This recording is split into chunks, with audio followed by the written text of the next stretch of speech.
I don't know what the reason is. I don't Okay, think all I right. was It doesn't there. matter. It's irrelevant. So we're gonna get things started in a second here.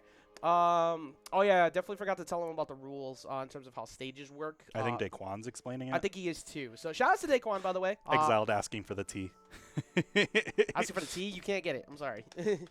We don't need to bring up past irrelevant behavior from people who don't know how to behave. That's basically all I need to say. But we're going to start things off here. From the looks of things on Tree Fort, this is a rare occurrence. We got Tree Fort as our first stage, definitely because of the fact that this is a new player. That's about 100% why we're starting. But we got Rick versus Morty on Tree Fort to start things off. The proper version. We got Evil Morty versus Rick. President Morty. Evil. We know He's evil. But the true bad guy of this game. It's actually true, though. But, like, I actually can't wait till we get the actual Evil Morty skin, though, with the spear and everything. I need it. Like, it's just too guaranteed of, like, a skin to drop. It has to happen. But, you know, one thing, I normally get a little bit confused when I see someone use a lot of hammer.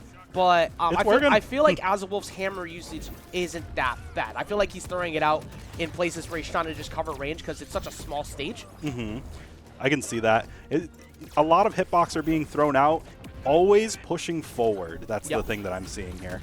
Yeah, holding forward is definitely a key factor early on in brackets, of course. But for Tekoa, he has good mix-up game in terms of how he likes to do that. But he's going to get caught by the dare. I don't think that he's actually prepared for how much Aza is swinging. Azawolf with a little taunt, too, on top of it. It's crazy to see, like, the amount of pressure that Morty can put on. He could box. Like, that axe, that forward axe is really good at pressuring. Sarah is not bad at all. And he's always making sure he backs up after he swings, too. But Tekoa just basically needs to I think he just needs to give him a bit more respect on his approach because he's getting caught all the time. I feel like Aza is, in a way, kind of swinging a bit too much, but also at the same time, it's like, working. if it ain't broke, don't fix it. Like, you're getting hit, so might as well keep swinging.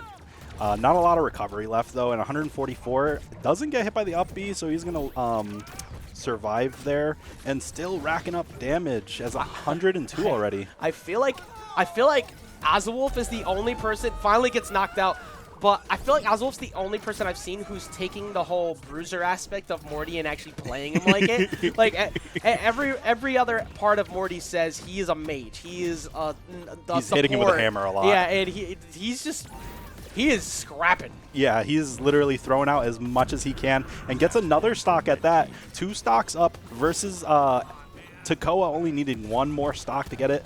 Yeah, and Tekoa is, you know, whenever he plays against Jeff, he's playing at full form. I feel like he needs to approach this match the same way as if he's fighting a Shaggy, because that's kind of how Azawolf's playing Morty almost. I feel like he's so up close and personal that it's hard to mentally grasp, like, what am I fighting? What is going on? This isn't normal. Yeah, there's so much, like we said, there's a lot of pressure being applied like up close with Morty right now. And Tekoa is trying to set up, like, you know, projectiles and trying to you know, use like long range options versus him. I feel like he has to use like that forward air or you know, the belt. Sair? Yeah, the Zair. The Sair. Sair. Yeah. Side air. Yeah, there you go. Well, I mean, it looks like he's starting to get a tempo like shift on it. I feel like Aza is still understanding. Oh, the big anti-air with the Meeseeks. Okay, so this is actually still a very doable game. But I feel like Tekoa's starting to understand how Aza's been approaching. And for Aza, again, just there's no reason to really change what you're doing. It's yeah, still it's been working. But I think come game 2, we're going to see a much wider stage. I don't think we see this happen again. No, it's a lot. Oh, that's going to take the stock. And we're going to go into game number 2. A lot of pressure was applied with the Morty there. A very small stage, so he was able to catch Rick like very easily and apply a lot of pressure. Like you said, utilizing the brawler aspect of Morty that we don't really get to see too often. Yeah, it definitely worked. It did a lot of damage on Tekoa. That was entertaining, to be honest. I was actually like, I'm so not used to seeing Morty be that. Yeah, exactly. That up close and personal. So seeing that happen was pretty, you know, it's kind of fun. So good job on Aza, because it's not like Tekoa is no slouch, but I feel like Tekoa also gets like stream nerves. Yeah, that's true. Why switch though? Like, yeah, I don't. Why? I mean, I approve the fact that you're going with the Mad Love Harley because I got the skin and like nobody was using it. But why? I'm curious. I have questions. Also, Chavo has questions. Yeah, because like I have pretty much all of New York playing online. I hope I lose and then you get no odds of me online. I mean, we could still put you on. No. And they showed up, but then they went across the street for the bathroom. Okay, that's what I figured since they had a 2-hour drive. So. Yeah, that's fair. Yeah, it's like since we actually have enough matches today, I don't want to have us here till 3 o'clock in the morning doing this, because normally stream, for anybody who's watching, we put a bunch of matches on stream because it's cool. It's better. It gives people exposure. It's just a long ride. Yeah. Also, shout out to all of the people who I missed in like the past hour while I was across the street getting pizza for everyone, and the past 2 hours really, who have been dropping follows. Thank you all for all of the follows. There's a lot. Of course, I'll go over it after the match. But right now, we're going to get into game number 2. I know Tekoa, I see a couple people giving Tekoa some support. Yeah, Tekoa actually a lot of people in here. Randomly has like 100,000 followers on TikTok and stuff. Yeah, it's hilarious. So, yeah, like he's a goofy little kid, but he's got a lot of heart, and I like it. And maybe actually no, you don't. Wait, I just remembered. Oz is not allowed to do this. What do you mean? You are locked into the character you won on. Oh yeah, that is true. Yeah. I mean, it's already begun, and I didn't tell him beforehand, so I'm gonna let him get a pass right now. But we'll let him know after. Yeah, I'll remind everybody. So the rules around here are whoever you won with, you are stuck on. You cannot switch if you won. But because it's his first time here, I'm just gonna let it rock. Because why not? We'll just let it. Gentlemen, let it happen. But switch to Cromulon's definitely a very different look for a stage counter pick, but also one that definitely benefits Rick and anybody who's projectile based. Yeah, utilizing the hammer a lot. Trying to go in for like, just anti-pressure is going to get knocked out there by the Rick. I feel like the difference between like the Harley and the Morty that we saw in the last one is he doesn't have that overpowering dare to fight off Rick from above him. Yeah, I wonder if this had to do with ooh, that was actually really good. He's getting better at those the side attack 1 up attack, instant cancel side attack into another up attacks. That's a 4-piece string that at certain windows works. But I think you're right. Like I feel like he was kind of overwhelming Tekoa last game, and now Tekoa is kind of taking advantage of the fact that Harley's not slow by any means, but plays a little bit slower overall. So he's actually struggling a little bit to get some openings. It's one of those characters that is not easy to get started outside of like that Sair or like starting with like hammer. And unlike Morty, who can approach from a far distance with the same kind of aspect of like their Sair, it doesn't allow Harley to put as much pressure. He's going to get the down air, though, and going to utilize this the taunt. Yeah, I love the emotes after every single one. Like, Azawolf is definitely out here trying to make sure that he lets you know he's feeling comfortable. That was a quick one. He kind of got cooked a little bit there in game number 2. Switching up to the Harley was not the answer.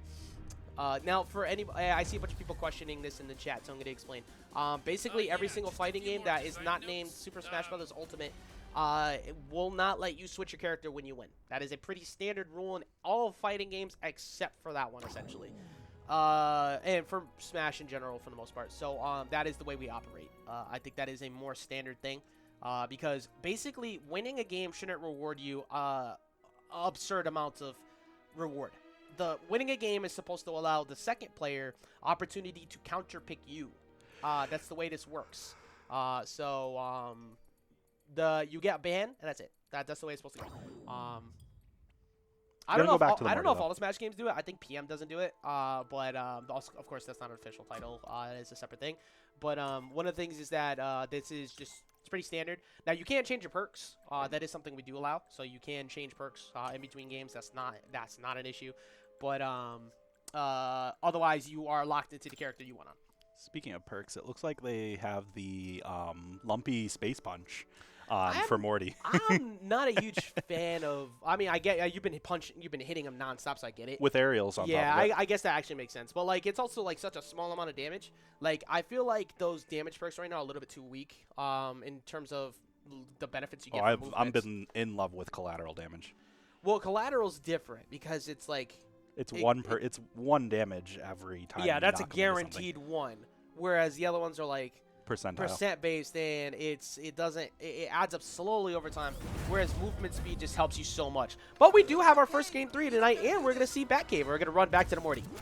So going back into the Morty here, we're going to be seeing again just absolute pressure being applied with the Morty here. But Tekoa kind of doing a better job at, like, you know, fighting back now. I feel like that second game definitely helped warm up a bit. So we're going to see here on back cave a little bit of a scrap fest. Yeah, I mean, that's kind of been the rule of thumb with the way that Az's been playing. But also Tekoa, I think he's kind of started to adapt more to what he needs to do. Like, I think he gets how Aza wants to fight now. He's not playing as scared of like this super aggressive approach, and I think he's giving him more respect when he's swinging. He's still getting hit, but I get it. Yeah, it's really it's a lot to take into consideration when you are trying to, like, you know, pressure somebody. Didn't have much left and chose a very horizontal recovery there, so was easily spiked by Tekoa there. Sometimes Azawolf does have a little bit of an issue where he kind of rushes. Like, yeah, he autopilots his recovery really quick. And I think Tekoa's starting to adjust to that now. But it's still not that far off, of course. That's 101 on Rick. All he needs to do is just find a few more openings, and he's good. Well, that might be okay. It's not going to be enough here on back cave, but it was pretty close. I feel like the, you know, like the projectile with the snakes has also not hit the mark any of the times. I feel like it's one of those things that's just been kind of thrown out. Is going to get the spike into the up air, get that stock. 76% is not too bad, especially with the amount of pressure that Azawolf has been applying. Yeah, I've seen him rack up that damage like very quickly. Does get hit by the second Meeseeks, not giving it the respect he needed to. Gonna be forced to go low. UFO was there that time though, just mixing up his recovery after getting punished on the last one. So good adjustment. Yeah, has Tekoa a little bit on the back foot, but Tekoa doing a good job at holding center stage is the problem. Like the problem that I see Azawolf facing right now. Yeah, let's see. We got a it's a relatively decent lead for Tekoa right now. But the thing is with this stage, you can lose your stock very quickly if you make mistakes like that. He's going to get the bounce off the wall, though. Gets the side air and now gives himself a better lead. And you have to respect Polymorph at the start of the round because otherwise you're essentially giving away like the beginning tempo that you could get back off of having a momentary invincibility. Yeah, and going to get called out there. He might be gone. Oh. Okay, trying to get the downs. The down air there does not get it, 64%. Trying to rack up just a little bit more. Is a whole stock behind, so is going to have to put on pressure safely, though. You don't want to take too much damage. Yeah, Going in and rushing is sometimes not the best answer for situations like this. I feel like that's what Tekoa has answered back with so far on Az's. Az has been going in so much. He does finally find the dare, but he's putting out way more like projectiles and Meeseeks and a bunch of things in the way to try and slow him down. But he just caught him out of a jump. Oh, he that tried. Been bad. He tried. He wanted it. Oh, the Meeseeks actually taking him out. Very good stuff from Azawolf here. First tournament, and honestly did a really good job. Yeah, that wasn't bad. He looked pretty good. Game one was in his favor, I think, because of Tree Fort. There was nowhere where Tekoa could run, and it kind of started steamrolling out after that. And then the counter pick to Gromulons, I think against Rick wasn't the best idea. No. Unless he stayed Morty, because then he could at least, Morty would have been fine on that stage. Yeah, he could have counterbalanced it with some zoning. But that's going to be it for them. I think I'm up next, unless the New York... Actually, I'll just get mine out of the way. Might as well. So I'll go play my match. So that was Tekoa 2-1.